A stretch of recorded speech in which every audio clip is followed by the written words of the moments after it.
दूसरे दिन जब चंदर डॉक्टर शुक्ला के यहाँ निबंध की प्रतिलिपि लेकर पहुंचा तो 8 बज चुके थे। 7 बजे तो चंदर की नींद ही खुली थी और जल्दी से वह नहा धोकर साइकिल दौड़ाता हुआ भागा था कि कहीं भाषण की प्रतिलिपि पहुंचाने में देर न हो जाए। जब वह बंगले में पहुंचा तो धूप फैल चुकी थी। अब धूप भली मालूम नहीं देती थी। धूप की तेजी बर्दाश्त से बाहर हो गई थी। लेकिन सुधा नील कांटे के ऊंचे ऊंचे झाड़ों की छांव में एक छोटी सी कुर्सी डाले बैठी थी। बगल में छोटी सी मेज थी जिस पर कोई किताब खुली हुई रखी थी। हाथ में क्रोसिया थी और उंगलियां एक नाजुक तेजी से डोरों में सुलझ रही थी। हल्के बादामी रंग के इकलाई की लहराती हुई धोती, नारंगी और काली तिरछी धारियों का कलफ किया चुस्त ब्लाउज और एक कंधे पर उभरा एक उसका पफ। ऐसा लग रहा था कि जैसे बाह पर कोई रंगीन तितली आकर बैठी हो और उसका सिर्फ एक पंख उठा हो। अभी अभी शायद नहा कर उठी थी, क्योंकि शरद की खुशनुमा धूप की तरह हल्के सुनहरे बाल पीठ पर लहरा रहे थे। नील कांटे की टहनियाँ उसको सुनहरी लहरें समझकर अटखेलियाँ कर रही थी। चंदर की साइकिल जब अंदर दिख पड़ी तो सुधा ने उधर देखा, लेकिन कुछ भी ना कहकर फिर अपनी क्रोसियां बुनने में लग गई। चंदर सीधा पोर्टिको में गया और अपनी साइकिल रखकर भीतर चला गया, डॉक्टर शुक्ला के पास। स्टडी रूम में, बैठक में, सोने के कमरे में कहीं भी डॉक्टर शुक्ला नजर नहीं आए। हार कर वह बाहर आया तो देखा मोटर अभी गैरेज में है, तो वे जा कहाँ सकते हैं। और सुधा को तो देखिए क्या अकड़ी हुई है आज, जैसे चंदर को जानती ही नहीं। चंदर सुधा के पास गया। सुधा का मुंह और भी लटक गया। डॉक्टर साहब कहाँ हैं? चंदर ने पूछा। हमें क्या मालूम, सुधा ने क्रोसिया पर से बिना निगाह उठाए जवाब दिया। तो किसे मालूम होगा? चंदर ने डांटते हुए कहा। हर वक्त का मजाक हमें अच्छा नहीं लगता। काम की बात का उसी तरह जवाब देना चाहिए। उनकी निबंध की लिपि देनी है या नहीं देनी? हाँ देनी है, तो मैं क्या करूं? नहा रहे होंगे। अभी कोई ये तो है नहीं कि तुम निबंध की लिपि लाए हो तो कोई नहाना धोना छोड़ दे। बस सुबह से बैठे रहें कि अब लिपि आ रही है, अब आ रही है, अब आ रही है। सुधा ने मुंह बनाकर आंखें नचाते हुए कहा। तो सीधे क्यों नहीं कहती कि नहा रहे हैं? चंदर ने सुधा के गुस्से पर हंसकर कहा। चंदर की हंसी पर तो सुधा का मिजाज और भी बिगड़ गया और वह अपनी क्रोसिया उठाकर और किताब बगल में दबाकर वह उठकर अंदर चल दी। उसके उठते ही चंदर आराम से उस कुर्सी पर बैठ गया और मेज पर टांग फैलाकर बोला। आज मुझे बहुत गुस्सा चढ़ा है, खबरदार कोई बोलना मत। सुधा जाते जाते मुड़कर खड़ी हो गई। हमने कह दिया चंदर एक बार कि हमें ये सब बातें अच्छी नहीं लगती। जब देखो तुम चिढ़ाते रहते हो। सुधा ने गुस्से से कहा। नहीं, चिढ़ाएंगे नहीं तो पूजा करेंगे। तुम अपने मौके पर कब छोड़ती हो हमें? चंदर ने उसी लापरवाही से कहा। सुधा गई नहीं, वहीं घास पर बैठ गई और किताब खोलकर पढ़ने लगी। जब 5 मिनट तक वह कुछ नहीं बोली तो चंदर ने सोचा आज बात गंभीर है। सुधा, उसने बड़े दुलार से पुकारा। सुधा। सुधा ने कुछ नहीं कहा, मगर बड़े बड़े 2 आंसू टप से नीचे किताब पर गिर पड़े। अरे क्या बात है सुधा, नहीं बताओगी? कुछ नहीं। बता दो, तुम्हें हमारी कसम। कल शाम को तुम आए नहीं। सुधा रोनी आवाज में बोली। बस इस बात पर इतनी नाराज हो? पागल। हाँ, इस बात पर इतनी नाराज हूं। तुम आओ चाहे 1000 बार ना आओ, इस पर हम क्यों नाराज होंगे? बड़े कहीं के आए, नहीं आएंगे जैसे हमारा घर बार नहीं है। अपने को जाने क्या समझ लिया है। सुधा ने चिढ़कर रोनी आवाज में जवाब दिया। अरे तो तुम ही तो कह रही थी भाई, चंदर ने हंसकर कहा। तो बात पूरी भी तो सुनो। शाम को गेसू का नौकर आया था। उसके छोटे भाई हसरत की सालगिरह थी। सुबह कुरान खानी होने वाली थी और उसकी माँ ने बुलाया था। तो गई क्यों नहीं? गई क्यों नहीं किससे पूछ कर जाती? आप तो इस वक्त आ रहे हैं जब सब खत्म हो गया। सुधा बोली।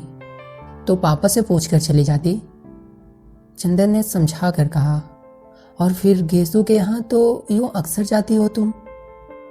तो आज तो डांस भी करने के लिए कहा था ना उसने।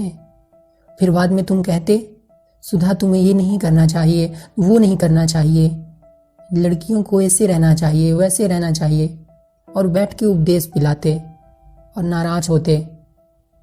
बिना तुमसे पूछे हम कहीं सिनेमा, पिकनिक, जलसों में गए हैं कभी? और फिर आंसू टपक पड़े। पगली कहीं की, इतनी सी बात पर रोना क्या? किसी के हाथ उपहार भिजवा दो और फिर किसी मौके पर चले जाना। हाँ, चली जाना। तुम्हें कहते क्या लगता है? गेसू ने कितना बुरा माना होगा? सुधा ने बिगड़ते हुए कहा। इम्तिहान आ रहा है, फिर कब जाएंगे? कब है इम्तिहान तुम्हारा? चाहे जब हो। मुझे पढ़ाने के लिए कहा किसी से? अरे भूल गए। अच्छा आज देखो कहेंगे। कहेंगे कहेंगे नहीं, आज दोपहर को आप बुला लाइए, वरना हम सब किताबों पे आग लगा देंगे, समझे कि नहीं? अच्छा अच्छा, आज दोपहर को बुला लाएंगे, ठीक? अच्छा याद आया, बिसरिया से कहूँगा तुम्हें पढ़ाने के लिए, उसे रुपए की जरूरत भी है। चंदर ने छुटकारे का कोई रास्ता ना पाकर कहा।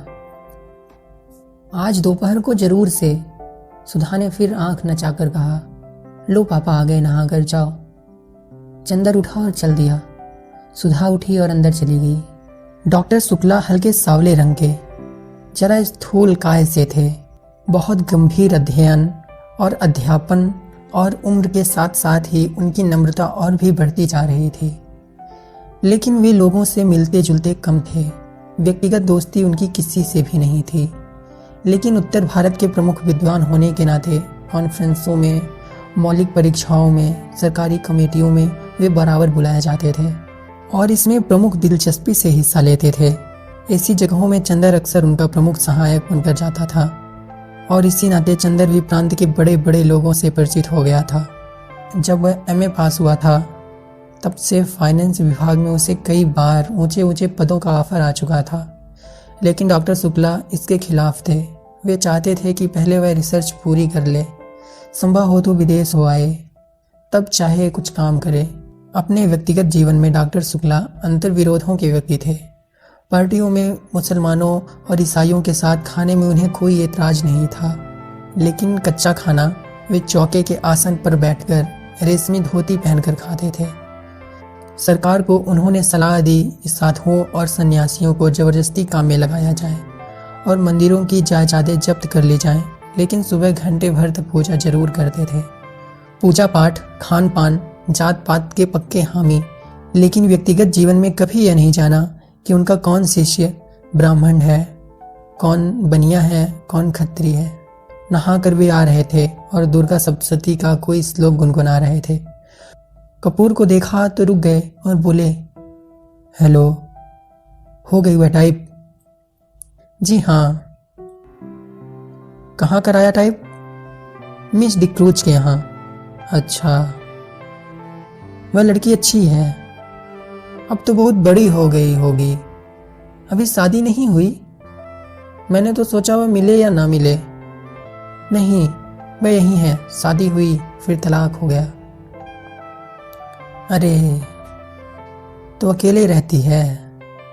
नहीं, अपने भाई के साथ रहती है, बर्टी के साथ। अच्छा, और बर्टी की पत्नी अच्छी तरह है? वह मर गई। राम राम राम, तब तो घर ही बदल गया होगा। पापा पूजा के लिए सब बिछा दिया है, सहसा सुधा बोली। अच्छा बेटी, अच्छा चंदर, मैं पूजा कराऊं जल्दी से। तुम चाय पी चुके? जी हाँ। अच्छा, तो मेरी मेज पर एक चार्ट है, जरा उसको ठीक तो कर दो, तब तक मैं अभी आया। चंदर स्टडी रूम में गया और मेज पर बैठ गया। कोट उतार कर उसने एक खूंटी पर टांग दिया और नक्शा देखने लगा। पास में एक छोटी सी चीनी की प्याली में चाइना इंक रखी थी और मेज पर पानी। उसने 2 बूंद पानी डालकर चाइना इंक घिसनी शुरू की। इतने में सुधा कमरे में दाखिल हुई। ये सुनो, उसने चारों ओर देखकर बड़े सशंकित स्वरों में कहा और फिर झुककर चंदर के कान के पास मुंह लगाकर कहा, चावल की नान खटाई खाओगे? ये क्या भला है? चंदर ने इंग घिसते घिसते पूछा। बड़ी अच्छी चीज होती है, पापा को बहुत पसंद है। आज हमने सुबह अपने हाथों से बनाई थी। ये खाओगे? सुधा ने बड़े दुलार से पूछा। ले आओ, चंदर ने कहा। ले आए हम। लो, आंचल में लिपटी हुई 2 नान खटाई निकाल कर मेज पर रख दी। अरे तस्तरी में क्यों नहीं लाई? सब धोती में घी लग गया ना। इतनी बड़ी हो गई, सऊर नहीं जरा सा, चंदर ने बिगड़ कर कहा। छिपा करके लाए हैं, फिर ये सकरी होती है ना। चौके के बाहर कैसे लाते? तुम्हारे लिए तो लाए हैं और तुम ही बिगड़ रहे हो। अंधे को नोन दो, अंधा कहे मेरी आंख फोड़ी। सुधा ने मुंह बनाकर कहा, खाना है कि नहीं? हाथ में तो हमारी स्याही लगी है, चंदर बोला। हम अपने हाथ से नहीं खिलाएंगे, हमारा हाथ जूठा हो जाएगा। और राम राम, पता नहीं रेस्तरां में तुम मुसलमानों के हाथ का खाना खाते होगे। थू थू।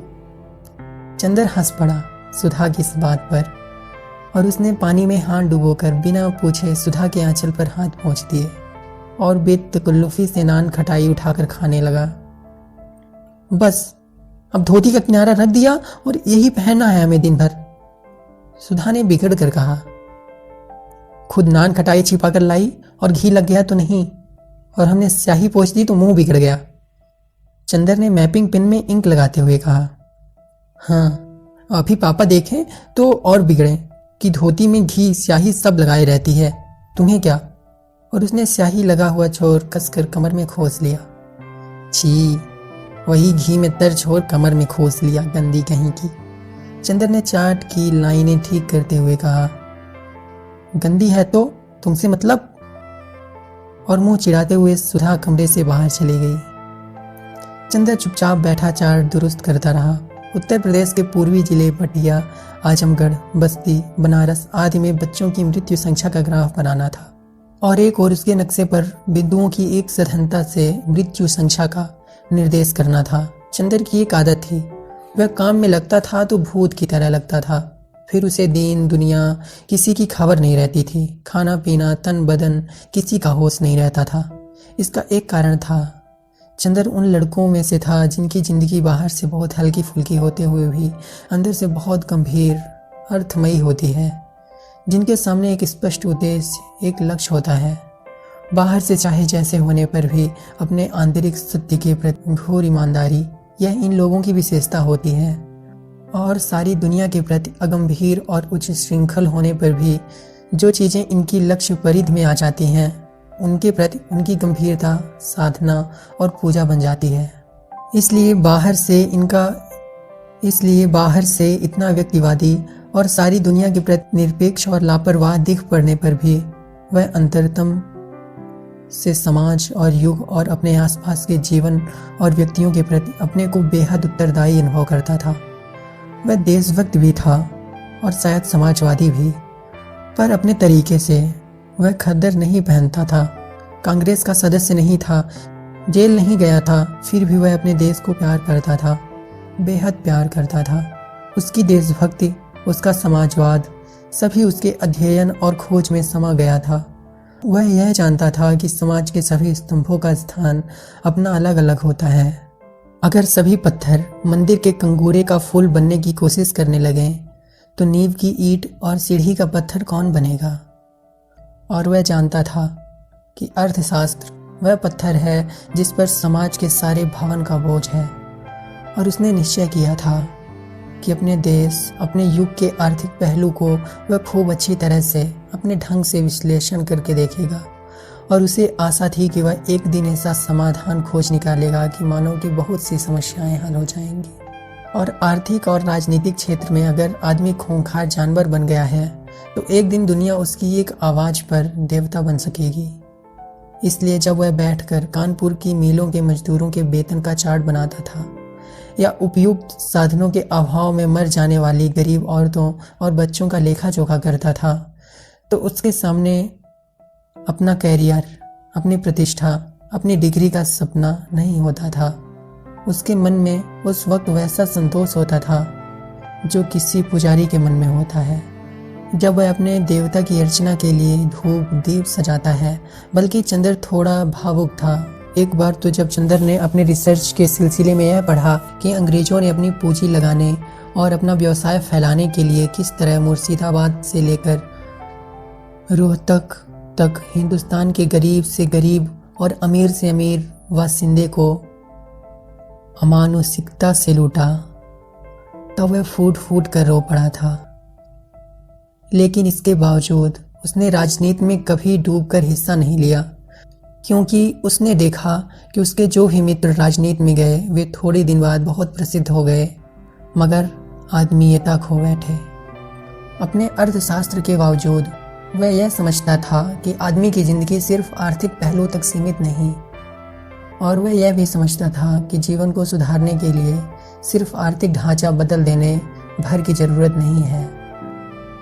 उसके लिए आदमी का सुधार करना होगा, व्यक्ति का सुधार करना होगा, वरना एक भरे पूरे और वैभवशाली समाज में भी आज के से अस्वस्थ और पाशविक वृत्तियों वाले व्यक्ति रहेंगे तो दुनिया ऐसी ही लगेगी जैसे एक खूबसूरत सजा सजाया महल जिसमें कीड़े और राक्षस रहते हों। वह यह भी समझता था कि वह जिस तरह की दुनिया का सपना देखता है वह दुनिया आज किसी भी एक राजनीतिक क्रांति या किसी भी विशेष पार्टी की सहायता मात्र से नहीं बन सकती। उसके लिए आदमी को अपने को बदलना होगा, किसी समाज को बदलने से काम नहीं चलेगा। इसलिए वह अपने व्यक्ति के संसार में निरंतर लगा रहता था और समाज के आर्थिक पहलू को समझने की कोशिश करता रहता था। यही कारण है कि अपने जीवन में आने वाले व्यक्तियों के प्रति वह बेहद ईमानदार रहता था और अपने अध्ययन और काम के प्रति वह सचेत और जागरूक रहता था। और वह अच्छी तरह समझता था कि वह दुनिया को उस ओर बढ़ाने में थोड़ी सी मदद कर रहा है, क्योंकि अपने में भी वह सत्य की वही चिंगारी पाता था। इसलिए कभी अदार्शनिक न होते हुए भी वह इतना भावुक, इतना दृढ़ चरित्र, इतना सशक्त और इतना गंभीर था कि काम तो अपना वह इस तरह करता था जैसे वह किसी की एकाग्र उपासना कर रहा हो। इसलिए जब वह चार्ट के नक्शे पर कलम चला रहा था तो उसे मालूम नहीं हुआ कितनी देर से डॉक्टर शुक्ला आकर उसके पीछे खड़े हो गए। वाह, नक्शे पर तो तुम्हारा हाथ बहुत अच्छा चलता है, बहुत अच्छा। अब उसे रहने दो और देखें तुम्हारा काम कैसा चल रहा है। आज तो इतवार है ना? डॉक्टर शुक्ला पास की कुर्सी पर बैठकर बोले। चंदर, आजकल मैं एक किताब लिखने की सोच रहा हूँ। मैंने सोचा है कि भारतवर्ष की जाति व्यवस्था का नए वैज्ञानिक ढंग से अध्ययन और विश्लेषण किया जाए। तुम इसके बारे में क्या सोचते हो? व्यर्थ है। जो व्यवस्था आज नहीं तो कल चूर चूर होने जा रही है उसके बारे में तू मार बांधना और समय बर्बाद करना बेकार है। चंदर ने बहुत आत्मविश्वास से कहा। यही तो तुम लोगों की खराबी है। कुछ थोड़ी सी खराबियां जाति व्यवस्था की देख ली और उसके खिलाफ हो गए। एक रिसर्च स्कॉलर की दृष्टिकोण ही अलग होना चाहिए। फिर हमारे भारत की प्राचीन सांस्कृतिक परंपराओं को तो बहुत ही सावधानी से समझने की आवश्यकता है। यह समझ लो कि मानव जाति दुर्बल नहीं है। अपने विकास क्रम में वह उन्हीं संस्थाओं, रीति रिवाजों और परंपराओं को रहने देती है जो उनके अस्तित्व के लिए बहुत आवश्यक हैं। अगर वे आवश्यक न हुई तो मानव उससे छुटकारा मांग लेता। यह जाति व्यवस्था जाने कितने सालों से हिंदुस्तान में कायम है। क्या यही इस बात का प्रमाण नहीं कि यह बहुत सशक्त है, अपने में बहुत जरूरी है? अरे हिंदुस्तान की भली चलाई, चंदर बोला। हिंदुस्तान में तो गुलामी कितने दिनों से कायम है, तो क्या वह भी जरूरी है? बिल्कुल जरूरी है, डॉक्टर शुक्ला बोले। मुझे भी हिंदुस्तान पर गर्व है। मैंने कभी कांग्रेस पर काम किया है, लेकिन मैं इस नतीजे पर पहुंचा हूं कि जरा सी आज़ादी अगर मिल जाए हिंदुस्तानियों को तो वे उसका भरपूर दुरुपयोग करने से बाज नहीं आते और कभी भी ये लोग अच्छे शासक नहीं बनेंगे। नहीं, ऐसी बात नहीं। हिंदुस्तानियों को ऐसा बना दिया है अंग्रेजों ने, वरना हिंदुस्तान ने तो चंद्रगुप्त और अशोक पैदा किए थे। और रही जाति व्यवस्था की बात, तो मुझे तो स्पष्ट दिख रहा है कि जाति व्यवस्था टूट रही है। कपूर बोला, रोटी बेटी की कैद थी, रोटी की कैद तो करीब करीब टूट गई, अब बेटी की कैद भी। ब्याह शादियां भी दो एक पीढ़ी के बाद स्वच्छंदता से होने लगेंगी। अगर ऐसा होगा तो बहुत गलत होगा, इससे जातिगत पतन होता है। ब्याह शादी को कम से कम मैं भावना की दृष्टि से नहीं देखता, यह एक सामाजिक तथ्य है और उसी दृष्टिकोण से हमें देखना चाहिए। शादी में सबसे बड़ी बात होती है सांस्कृतिक समानता, और जब अलग अलग जात के अलग अलग रीति रिवाज हैं तो एक जात की लड़की दूसरी जात में जाकर कभी भी अपने को ठीक से संतुलित नहीं कर सकती। और फिर एक बनिया की व्यापारिक प्रवृत्ति की लड़की और एक ब्राह्मण के अध्ययन वृत्ति का लड़का, इनकी संतान न इधर विकास कर सकती न उधर। यह तो सामाजिक व्यवस्था को व्यर्थ के लिए असंतुलित करना हुआ। हाँ, लेकिन विवाह को आप केवल समाज के दृष्टिकोण से नहीं देखते हैं, व्यक्ति के दृष्टिकोण से भी देखिए।